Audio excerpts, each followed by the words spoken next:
morning. So just to get a show of hands, so I have an idea of the audience out there, how many people know that their loved one is under DDD eligible for DDD services right now? And you're on. Awesome. I'm here to talk to you a little bit about the priority waiting list, our Office of Education on Self-Directed Services, and some of the community of practice for supporting families. My role at the division, I work directly for our Assistant Commissioner, Jonathan Seafried. I am the director of the Office of, it's a new office, the Office of Education on Self-Directed Services. I'm also the director of our priority waiting list for waiver services. I'm the team lead for the Community of Practice for Supporting Families. New Jersey is one of 19 teams with a member state.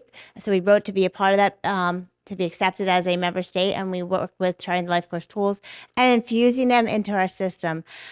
I'm also the team lead. My team is the team lead from the Division of Developmental Disabilities, partnering with the Department of Aging and the DD Council. We just got awarded a new grant for bridging the gap between aging and disability services. So we're one of 5 states for that as well. I actually believe they just took on 2 more states. But that's a national movement so that we can merge disability services and aging services at the same time. So again, today, though, my focus is going to be our new office and the priority waiting list. But I do like to start every single presentation we talk about. So what is our mission for the Division of Developmental Disabilities? The mission for DDD is to assure the opportunity for individuals with developmental disabilities to receive quality services and supports, participate meaningfully in their communities, and exercise their right to make choices, really bringing us back to making those choices. Being person-centered, we are working to shift the way the services and supports are delivered. So we're not talking about services all the time. We're talking and asking people what they want for their life. And when you get what you want for their life, so that all people should be able to live, love, work, and play within their communities, figuring out, our role is to figure out what services and supports they need to get there, to get that good life. Again, so this is part of when we talk about for the community practice for supporting families is how services and supports are evolving over time. So, years ago, everyone was existing in the context of their family. So the person, their family, their community. And then we saw that additional people needed services and supports to fully function in their community. And we developed those services and supports, the traditional service and support system. But now what we're finding is, oh, you have a disability, you go over here for services and supports, almost excluding them and preventing a barrier around them and their community and their family. So what we're really striving for for the service delivery system is to have the person within their family with their services and supports and those little integrated support stars peppered throughout, and I'll get into what they are in a little bit, to support the person to be a fully functioning person with reciprocal roles in their community with the right supports and services that we're able to provide. Really thinking, what is it that you want from your life? And then how do we get there with the services and supports? We're going to hear a lot about services and supports, but it's really, what do you want from your life? And then how do we get there? So the community care program waiting list. So are there people, going to ask another question. Are there people in this room that know that they are on the community care program waiting list? Show of hands. Yes. Only a couple. All right, so I'm going to so hopefully this will provide you an overview of what it is. Prior to 2012, it was the residential waiting list for services. But our system has shifted, and we have two waiver programs. I will talk a little bit about that. And because of that, we heard about how people wanted all-encompassing supports and services for someone who meets our community care program level of care, to be provided anywhere. It doesn't just have to be a residential setting. It could be within your own home. What are you looking for? Again, what are you looking for? How do we get you there? How can we do the best purposefully planning with your team of people? And how do you create that team? So I show some pictures on here of our team and who we are, so that because we're in this virtual world, you don't know who you're talking to at the end of the phone. There are so many people you never get to see. So just to put some face to who our team is, our directors, we span throughout the state. This is our leadership part. This is our the waiting list review team. So people who help you get you on the priority waiting list, people who help you in the removal of the priority waiting list. We are in all of our offices. I'm just going to breeze through the pictures, but it's just they were like people at the end of a help desk. So what is the community care program waiting list? Again, New Jersey has two supports waivers, the supports program. So anybody who comes through and is eligible for services. So this is a newer change as we moved to fee for service and got two waiver programs. Anybody who comes through our doors, and we also did a large outreach a few years ago for anybody who was on the priority waiting list and offered them the supports program while they were waiting for services. And then the community care program. So again, upon entering the services, you'll be eligible for the supports program. If you wish to access the community care program, in the future, you can submit a request to be added to the community care program waiting list. This information, it's in your book, talks about how you can be added, what you need to do, the next steps. That's just shows you, the form that needs to get completed in order to go in the next step. If you want to be added to the priority waiting list, there are some criteria. I'm going to go over them. There are 3 methods, though. You can talk to your support coordinator. They can actually complete this form, get all the supporting documentation that needs to go along with it, and submit it.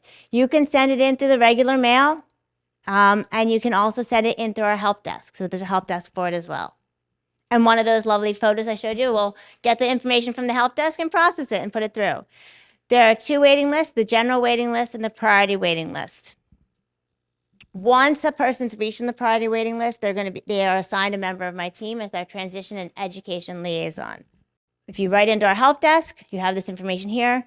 Anyone can reach out to the help desk. We will get you the answers to those questions. Always get asked the question, well, how many people are on the priority waiting list at this time? So these are not, usually I give you the up to the minute numbers, but I gave Colleen this presentation about a week ago. So about a week ago, here's the numbers for who's on the community care program waiting list. So there are 2,470 people on the priority list, 1,833 on the general list, and 4,273 on the complete waiting list. Every year, we are able to, so the other question I always get is, how many people are reached on the priority waiting list each year? How many people come off? So, what people also need to take into consideration is that people come on every week. So every week we're getting new people on. So the waiting list doesn't really go down in numbers, but where you are on the list changes. This past fiscal year and the fiscal year before that, we had 400 people. So we've had a great administration and great advocacy for people to become, eligible for waiver services. So 400 people have been able to be reached from the top of the priority waiting list for this upcoming fiscal year. So starting in July, we outreached to 200. In January, we'll outreach to another 200. The fiscal year before that, it was 400. But before that, it was 200. There were years that was 100, all depending on our current fiscal budget of the state of New Jersey. So it goes through, and we have to wait until it's approved and signed off on to start to reach those people. Another question we frequently get asked is, how will I know my number on the priority waiting list? Every year, annually, if you are on the list, it's in our regulation that we send you out an annual letter. We do, and I think it's kind of a fun day in my office because we got all of our staff together and we fold envelopes all day long. There's not we actually do the folding of sending out the letters. And this past year was the first year that our electronic system synced with our actual folding in the United States postal system. So the second that went in the mail in the end of June, families who were able to access electronic records got their letter in the mail at that time with where they were on the priority waiting list. So knowing their rank at that time. So that kind of helps you think about, okay, here's where I am, here's the next steps. What I can also tell you, another question I frequently get asked is, how long do I wait on the list? 7 to 10 years is the about time, because it all depends on how much money's in our budget. So we never really know. So when a person is reached from the top of the list, so what's going to happen if I get reached? What's next? How do I get, what are those steps? You're going to it'll be uploaded into our system. Your support coordinator will know instantly. So again, if you don't know where you are on the list or if you're reached, we upload them into a system. So if you have a support coordinator, they will be able to get that for you. You will get the information from your transition and education liaison. That is the person who is going to walk you through the next steps with your support coordinator and all those pieces. They're going to help you get to the next step of your journey of being on the priority list. Sometimes we're talking about this. I mean, Ethan talked about how siblings, mom and dad die, siblings don't know. Siblings don't even know that their brother or sister was on the priority. We make so many calls to families that were recently reached, and they've been working with their support coordinator. They just didn't realize where they were. We want you to start purposely planning for, what do I do next when I'm reached? How do I get there? What do I want? Because you're going to get that call from us. First you're going to get the letter that says where you are in rank. Start thinking about, okay, if the budget allows for them to reach 200 people, I'm in that top 200. That's what my letter says. Let's start thinking about how we want to start planning for the next step. We have also been holding some virtual welcome sessions once you're reached. So once you're reached, we're going to be partnering with the Community Living Education Project that's through Rutgers. They will help you start thinking about if you want someone to go with you to visit some alternative living arrangements. They'll walk you through how to do that. But they have families with lived experience who do the presentations with us. So we do them virtually. We're kind of in the throes of our fall sessions for people who've been reached. And we talk people through, okay, so you've been reached, what's next? And show examples of someone who was on the supports program who was reached and is self-directing. Someone who was reached and is eligible for community care program services and is in a residential setting, chose a residential setting. Someone who was reached who was reached in the community and is on the community care program. Kind of giving you some stories as you're reached to help you gather what's right for me and figuring out the next steps of what do I want for my life. So these are something that we've been working really hard with our team to better educate families so they can start thinking outside the box. Again, you're going to get assigned, if you're reached on the priority waiting list, a transition education liaison. They're going to work with you and they're going to review something called the New Jersey Comprehensive Assessment Tool, which those of you who are in our system know what that is. And if not, we can, it designates the level of care of need, and it is something that is utilized for all people in our system. It's statistically sound and valid and kind of allocates directly so that like needs get like supports, having the ability to access like resources. So again, not everybody is going to be eligible for the community care program when they reach. They need to meet a specific level of care, but our team can walk you through the level of care review, and they will write it up for you, or they'll have the meeting. You can, submit all the things that you need to make that sure that you've presented your best case for meeting the level of care and showing that based upon. So if your NJCAT score isn't exactly, indicative of that, they will work you through all those processes. They will work with you from the time you're reached to the time you're removed to make sure that you have the right supports and services in place. Again, you're going to start thinking about what is it that I want for my life. And I'm going to move to this next slide because this is what Ellen was referencing. And this is part of the tools that we've been working so hard to infuse throughout the system for absolutely everything we do, whether it be administratively with our management teams, really looking, and I did bring copies of it and put them in the back with examples that are already filled in for families to help you. But really just, it's changing the way we think about things, the way we ask the questions. So using this trajectory, you don't have to fill in the form, but using the trajectory gets you to so many different things in your life. Because we may say, what is it that you want in your life as you're about to graduate school, as you're about to, you just got reached on the priority list. You may have no idea what you want in your life, but you know what you don't want. So you can ask that question, what is it that I don't want in my life? And then you build it from there. Okay, so you don't want this. I'm sounding like you're talking about this. And just changing the way the conversation is asked. It really helps with absolutely everything you do. I mean, we just used it last night in my house. Where do we want to go for dinner? Well, I don't want to go for Chinese because we had that the other night and we ordered wings the night before. So let's go somewhere else. Like you kind of can build it off that and just have that really informal conversation. This is what I want in my life.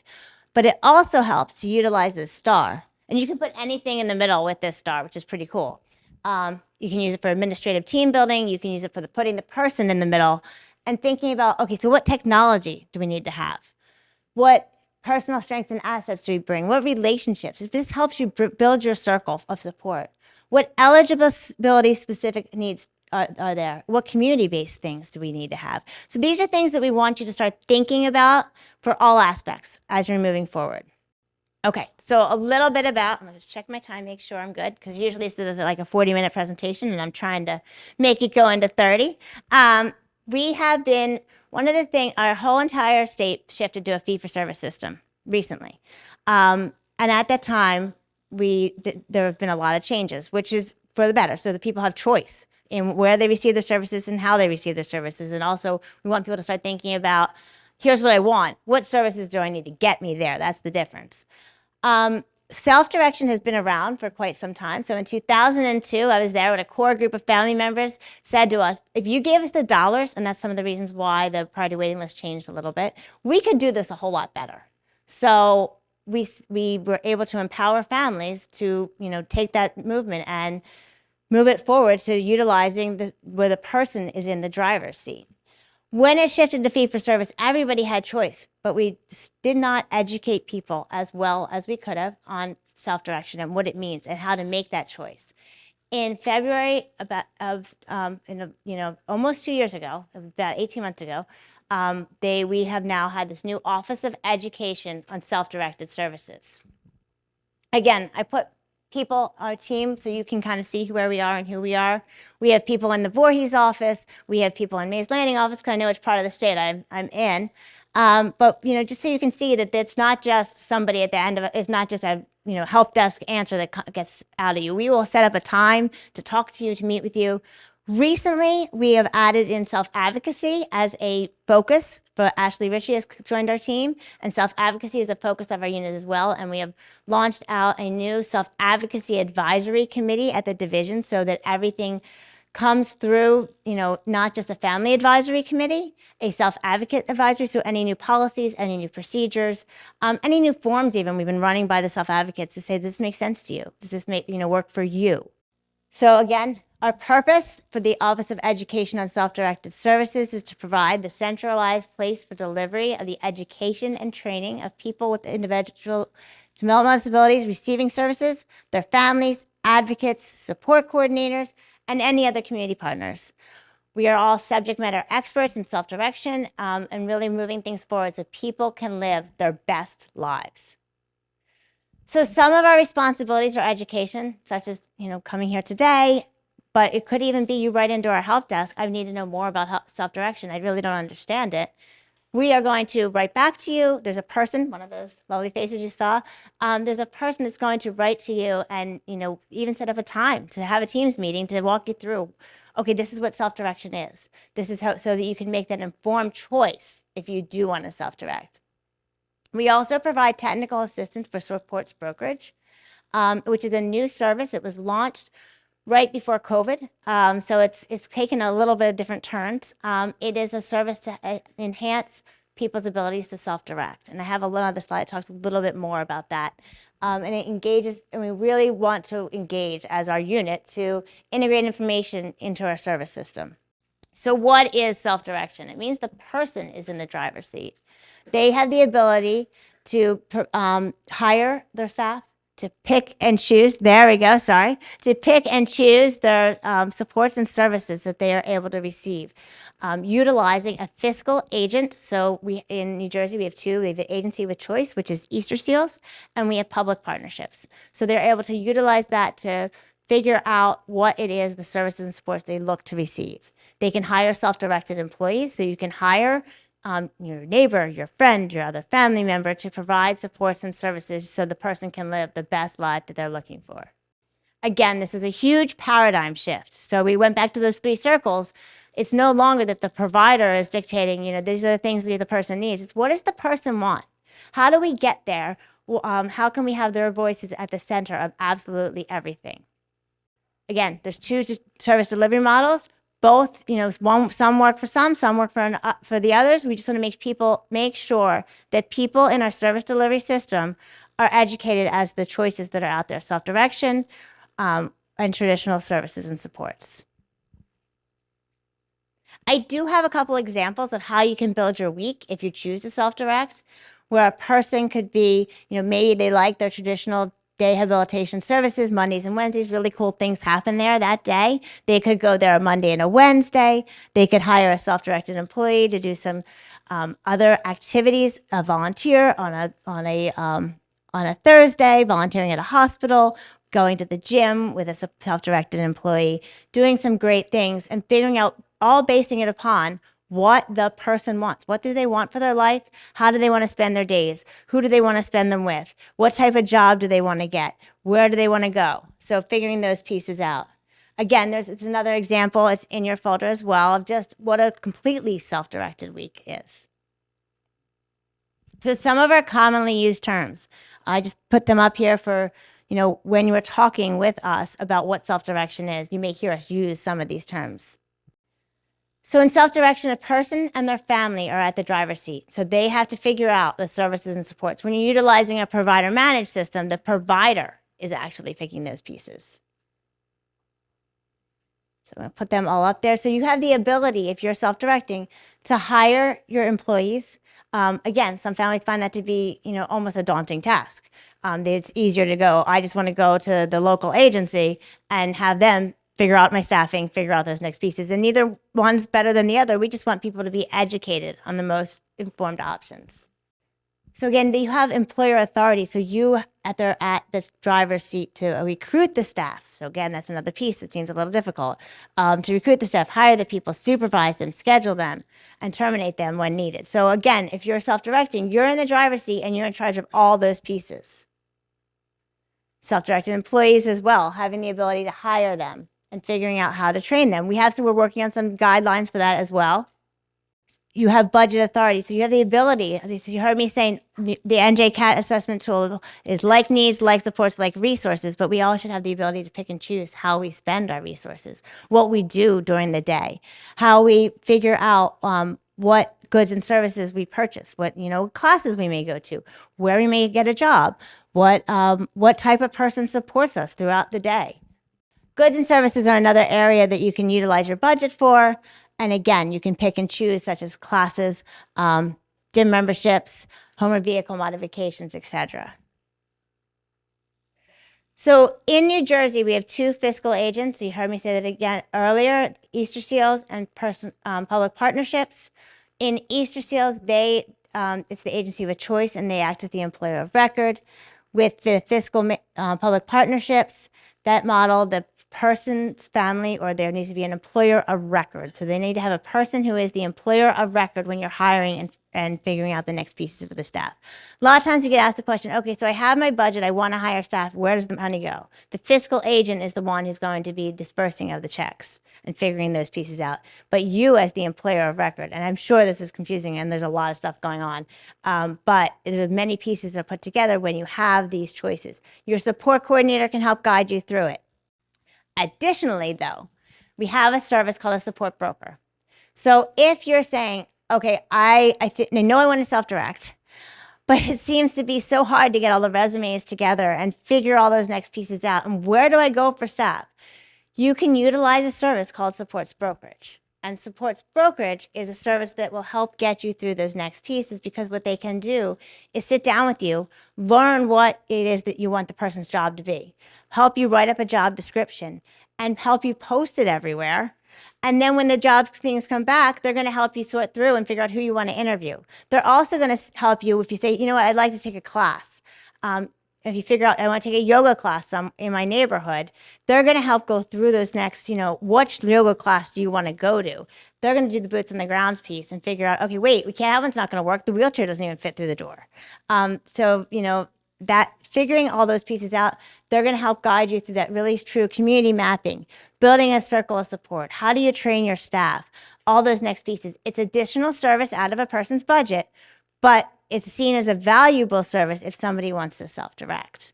Because if you're choosing to self-direct, a lot of times we hear families say, I'd like to self-direct, but it's easier just to go to that provider agency. And what we have now is we have a support broker say, if you'd like to self-direct, you can sit down with them. It'll come out of your budget. But you could, if that's a valuable service to you, they can help guide you through that, how to write up a job description, how to interview staff. They're not going to do it for you. They're going to do it with you and with your input. Nothing is done without the person and their family. Again, person within the context of their family is how we've been working to do absolutely everything. And we're shifting the way the division practices, not just here are the services we have, we're the division, here's who we contract with. What do you want? How can we help you get there? Is what we want people to be asking and figuring out the next steps. So it takes a lot more thought process. How do we get there? But we see greater success with that. Again, building your circle of support. We want people who can guide you, figure those next pieces out. If you're self-directing, your support coordinator is going to work in partnership with your support broker. If you have a support broker, figuring out who in your community, utilizing the STAR, for all those next pieces. Okay, I'm going to talk really, really quickly on the last bit. So two of them just to give you information. So a couple things that have come out of our office in the past year. We heard families say to us, self-direction can be kind of isolating.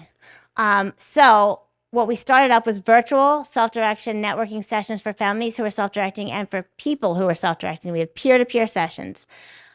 We started them up, and then in last March, with our Burlington County families that came to us and said, can we do an in-person session? We want the divisions to facilitate it because we want to have the right information.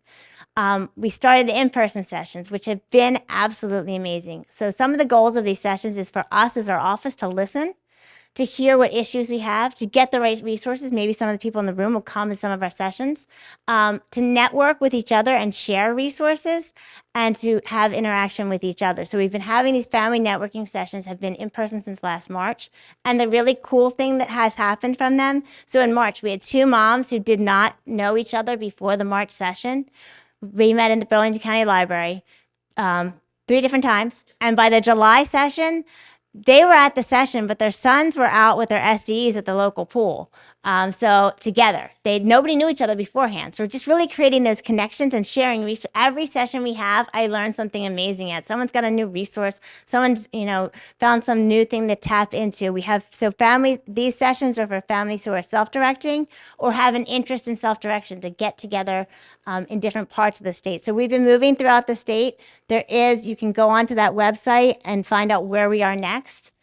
We've been working together also to build educational. So we shifted our virtual sessions to be more educational sessions for everybody statewide. And then we now have some in-person sessions, as well as peer-to-peer virtual networking sessions, which are pretty awesome for the people who are self-directing. And we've gotten into some great resources and some good ideas for next steps. Again, this is our help desk.